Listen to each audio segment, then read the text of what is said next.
Carol Dvoor of Flemington. A domestic violence survivor, Carol created the Safe Harbor Child Access Center, a trauma-informed, inclusive, child-friendly, and supportive space to host supervised visitations and social engagement opportunities for families experiencing separation and divorce in Hunterdon, Warren, and Somerset counties.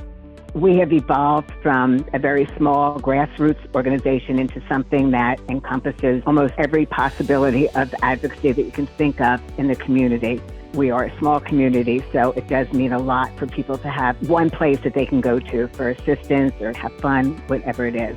I'm a survivor after being a victim of domestic violence. And again, small town, we all knew each other, so it was kind of awkward for me to go get help or anything. I did reach out to a few people, and that was like 30 years ago, and realizing, wait, we got to do more for women that have experienced what I have. So I became a volunteer at our local domestic violence agency, and I would go out when the police would get a call about somebody in a domestic violence incident. And I realized at that time, even though I'm there with them, you are in a moment of probably the worst crisis you could ever imagine. So the more I saw that, I felt what's happening with our children that are involved in all these situations. It was nothing about the children. Either they stayed with the parent who was going for a restraining order, or the other parent was making a lot of demands and they would get some kind of visitation. I called them and they offered me to open up a center in Hunterdon County, which I did.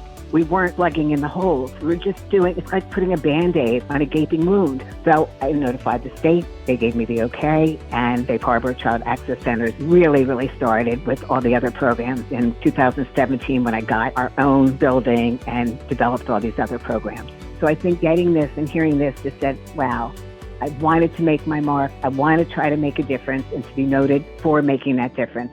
It means the world to me, truly.